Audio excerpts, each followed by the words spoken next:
Today, ladies and gentlemen, I'm going to help you decide whether Frostpunk is the right city building survival game for you. By the end of this video, you will know what it's like to actually play this chilly game to help you make an informed decision. I'm not a Frostpunk fanboy, just a strategy fan who took a chance on this game so I could report back my findings to you, my fellow generals. First, give me 30 seconds to describe the game in a nutshell. If you're still intrigued after that, we'll go into more detail about how the game plays, the mechanics, and how it compares to other games you may have played. If you took the frozen city building aspects of Northgard, you'd be pretty close to Frostpunk. As the leader of 80 people, you must allocate them to jobs to collect coal to keep them warm, food to keep them fed, plus wood and steel to construct buildings and research new technologies. But take the zombie hordes from They Are Billions and replace them with ever-decreasing temperatures threatening to freeze your people to death. Difficult decisions must be made and laws enacted to keep hope alive as scouting parties search the frozen wasteland for other survivors and to uncover the many secrets beyond your frozen city. The scramble to survive from lack of heat or food feels much like the battle for oxygen and water in Surviving Mars. The game was first released in April 2018 with very positive reviews, and since then it's received several updates and a few DLCs. The price has remained the same since release, but can be picked up with significant discounts during the sale on a regular basis. So is now the right time for you to pick up Frostpunk and lead your people through the frozen end of humanity. Let's take a look at what you see when you first log in. The first thing you'll notice is how bloody gorgeous the art style is. You can see there are several game modes that can be unlocked, so let's waste no time getting stuck into the main game. The tutorial holds your hand as you progress through your first playthrough. It's accessible at any time at the edge of the screen, or you can equally ask it to shut up whenever you like. The tutorial is basic and leaves some questions unanswered, but this is surely on purpose, as part of the fun of Frostpunk is learning for yourself what different buildings do and the effects of your choices. All in all, I'd call this a decent tutorial that knows when to stop holding your hand, leaving you with questions you will have fun answering for yourself. Or they're always a quick Google away if you're the impatient sort, like me. The setting for Frostpunk is Victorian-era, steampunk, frozen wasteland. Global temperatures have plummeted and you lead a group of people north to establish a new home centered around a giant metal heater. If you like steampunk, you're going to love the art style, but even if you're not fussed about steampunk, the game is genuinely beautiful. You'd think a frozen wasteland would be boring, but it looks so good and is definitely one of the main appeals of the game. Let's dive into the mechanics to explain what you actually do in steampunk and how. You start with 80 people and you immediately allocate them to jobs to gather coal, wood and steel, which at first are just laying around, but once those initial deposits are used up, you must research new ways of extracting them. You will also need to construct tents so your people have shelter, preferably next to your generator where it's warmest, and eventually upgrade these to warmer homes. You also build a hunter's hut so workers can go out and bring back food to the city, and a cookhouse to turn the raw food into meals. With all of these, you will have your first set of resources. Coal for your heaters is the #1 priority for most of the game. If people get too cold at work or at home, they get sick, and they'll need someone else to take care of them. All of this reduces the manpower available to you for collecting resources. You cannot produce new people. You can only send out scouting parties who may find survivors to boost your numbers. Then it's up to you to keep them alive. As more people get sick, the situation quickly spirals out of control and the cycle of frozen death and hunger continues until you end the game, which can happen in a few ways. Your generator may explode from overheating. Everyone may die. Or they will kill you because their hope bar went to 0 or their discontent bar went too high. Unlocking new technologies and laws helps to make all of this more manageable, but the temperature keeps decreasing and decreasing, making the game a bit like a horde mode, as you have to keep turning up the heat just to keep everyone from freezing to death.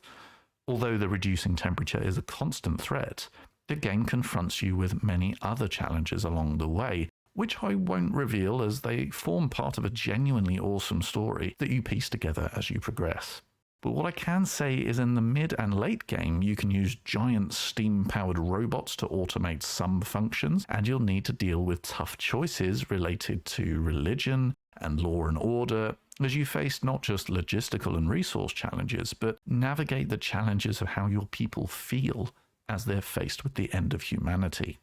Your workers have a shift pattern, working 8 a.m. to 5 p.m., so you must ensure you have enough coal to make it through the night. You can introduce a law to extend their working hours, but that's a surefire way of increasing their discontent. Bless their little cotton socks. You'll spend most of your time allocating and reallocating workers to jobs, depending on whatever resource you're running out of right now. And as soon as you think you've got everything running smoothly, the game will throw something new at you like a storm, or a riot, or just something to keep you on your toes. Those are the basic mechanics. If that's not put you off so far, let's dive into the nitty-gritty to help you decide if Frostpunk is the game for you. You don't click and drag to select individual citizens and tell them where to go. You start by selecting a pile of resources like wood and allocating a number of workers as long as some are available. Then you quickly move on to selecting buildings and allocating your workforce to that building. The micromanagement of Frostpunk comes down to allocating the right number of workers to the right jobs to ensure a steady flow of each resource, or turbocharge a particular resource you're desperate for. Your workforce is split into 3 types of person: workers, engineers, and children. By default, your specialist jobs such as research and medical care are performed by your engineers, and everything else is dealt with by your workers. This means when people start getting sick, you have to divert engineers from research to medical care. Divert too many and your research slows to a snail's pace, but don't divert enough and you may find half your workforce unable to collect resources for you. Children don't do anything at first, but your first moral dilemma is whether to pass a new law enabling children to perform basic tasks, such as gathering and cooking. Then you can go further to allocate them to more dangerous jobs, but inevitably a child will get hurt, or worse, killed. All of this juggling of your workforce is what you'll spend most of your time doing in Frostpunk. There comes a point where you unlock scouts where you can go beyond your city into the frozen wastes to investigate sites of interest.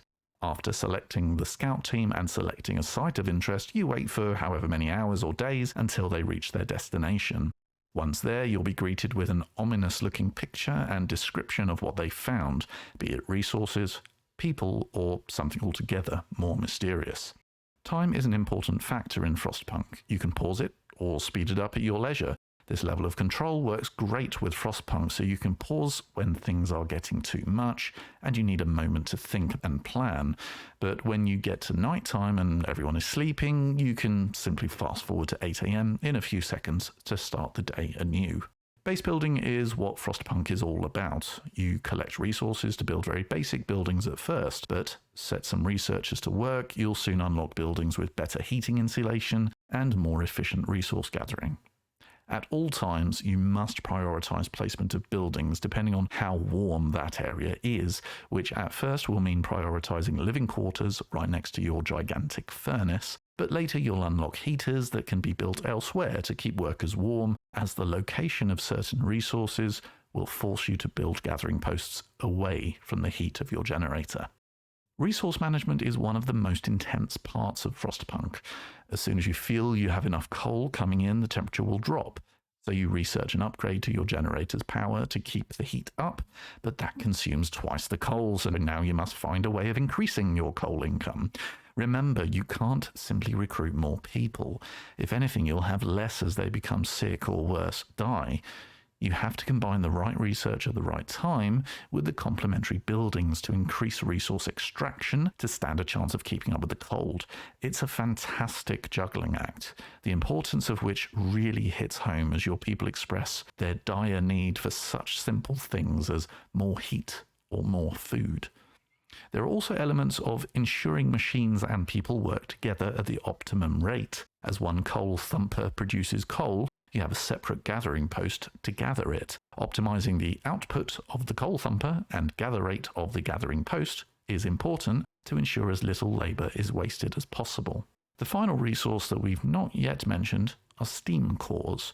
You can't produce them in your city. You can only find them if your scouts come across them by chance, but they are the key to the most advanced buildings or gigantic robots I mentioned earlier. It's one way the game limits your choices, leaving you agonizing over whether to use your remaining steam core to build an automaton or building that will produce loads of wood, for example. The tech tree is by no means large, but expect to spend much of your time agonizing over 2 or more technologies you need right now, but you can only research one at a time. Most research comes down to keeping people warm or gathering resources more efficiently. There's nothing groundbreaking here, but what the game does so well is limit you in your choices, particularly if you have plenty of engineers sick and only a few remaining to actually do the research. Laws are the other side of the coin when it comes to doing things more efficiently, or sometimes brutally. As you pass new laws, they open up the option of other new laws and buildings, but there's a cooldown before you can choose your next law, placing more importance on which laws you pass and in which order you pass them. Some laws are a no-brainer, but there are others that have real consequences for your people's hope and discontent, which are both measured by a red and blue bar at the bottom of the screen. Generally speaking, if your hope reaches 0 or discontent reaches 100%, you've lost the game, and laws are sometimes the only way of keeping this under control. You can even pass a law that removes the hope bar altogether, but I don't want to ruin that surprise for you. Although the game is very much focused on mechanics, worker allocation and resource management, we must highlight the story. You won't see huge cutscenes. The story is far more subtle than that, with small snippets of information revealed throughout the game as you discover who else is out in the desolate wasteland, how are they surviving, if at all, and what even happened to the world in the first place. It's told in a very artistic and subtle way that creates an air of mystery that fits so well with the rest of the game's aesthetic. Some of the real beauty of Frostpunk is in the music. It's not in your face at all. It's mostly very subtle and constantly humming away in the background, providing an extra layer of tension and tragedy at the frozen end-of-the-world scenario your workers find themselves in. The soundtrack really pushes your buttons in a way that you don't even realize it's there, and I've definitely found myself humming it on the toilet. What bigger compliment can you give a composer? The graphics of this game are simply gorgeous, without melting my potato PC. There's a slight cartoony feel to it, which likely makes everything more manageable for your graphics card, but they've crafted a gorgeous-looking frozen wasteland which fits perfectly and just looks so damn good while doing it.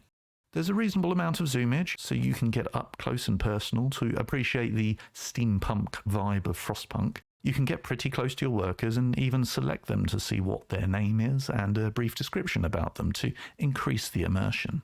Throw in a bit of camera rotation too, and you have a decent set of controls that don't feel restricting and allow you to soak up the world in all its frozen glory.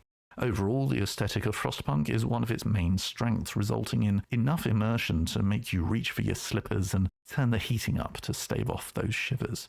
Each individual aspect of the aesthetic is reasonably strong, but it's the way it comes together to create this ethereal, tragic beauty of Frostpunk, whether it's a violin, the violent flames of your generator, or the lighting effect during a snowstorm. It's absorbing and keeps you coming back for more.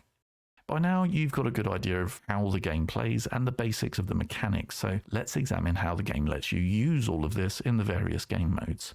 There's no multiplayer in Frostpunk. It's a very solitary experience. The game presents you with different scenarios where you essentially do the same thing, but the way each scenario is set up, you're encouraged to achieve it in a slightly different way. I'll go into more detail in the longevity section in a moment. I've played this game for a little over 15 hours now, and this is what I would say to somebody considering purchasing this game. The game is absorbing, and I am by no means finished with the game. The one half criticism I have is that whichever game mode you choose, you're essentially doing the same thing in the same way, just with some tweaks. The storyline will be different, the backstory explaining why you're there in the first place. In one scenario, you have far fewer workers, they're all engineers, and you're encouraged to make several automatons to automate most of your resource collection, which was a refreshing alternative to the main story. I appreciate some of this is coming across as negative, so I should balance it out by explaining Frostpunk is an outstanding game, and when I say you do the same thing in the same way, firstly, that does oversimplify it, and secondly, that same thing you're doing is pretty fucking awesome. So is there much longevity? Yes, particularly if you're willing to pay for DLCs, which we'll discuss in a moment. There's enough variation in the tech tree and book of laws that you can play the same scenario out in multiple ways, and depending on how much time you have, a single playthrough could easily take a few sessions over the course of a week to complete. Before we round this all off with final recommendations, let's take a look at the price and DLC options to give you an idea of the value. The full price of the game is $30, £25, €30, but it's just as often on sale with ever-increasing discounts. In the latest sale, it was $7.50, £6.24, and €7.50. Basically, it's on sale so often you'd be mad to pay full price. In addition, we have 3 DLCs, The Rifts, The Last Autumn, and On the Edge. First up, The Rifts comes with a new map, a new building, a bridge, and the associated mechanics. It's a small update with a small price tag to match, coming in at $2.24 in the latest sale. Next up is The Last Autumn, being the biggest of the DLCs, and it's essentially a prequel, including new technology, new buildings, new laws, and basically a whole fresh look at Frostpunk. This came in at $7.64 in the last sale. Finally, we have On the Edge, which isn't as grand as The Last Autumn, but introduces some genuinely new twists on the base game mechanics, even if the setting is largely the same. In a nutshell, there's more emphasis on other settlements outside of your own, and your relationship or reliance on those other settlements. So let's bring this all together and decide whether Frostpunk is worth it for you. Which kind of gamer will it appeal to? The easy place to start, if you enjoy either Northgard or They Are Billions, it's an easy bet you will love Frostpunk. But what if you're not into city builders or survival games? The gameplay, the story, the mechanics are all so strong that I suggest any gamer should be interested in Frostpunk. It is simply that good, that refined as a product. If you like strategy games in the wider sense, you won't find the learning curve intimidating. You'll see it as more of a gentle incline. I guarantee the game will captivate you from the beginning, and you will likely find yourself looking out for one of the DLCs when they're next on sale, as you'll want even more.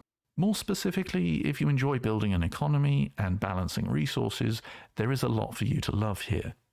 4X gamers, such as Stellaris and Hearts of Iron 4, may not find Frostpunk a huge challenge, but it will keep you entertained when you're looking for a break from your beloved 4X game of choice. If your main attractions to RTS games are the fighting and micromanagement of troops, such as Company of Heroes, there will be less for you to like in Frostpunk.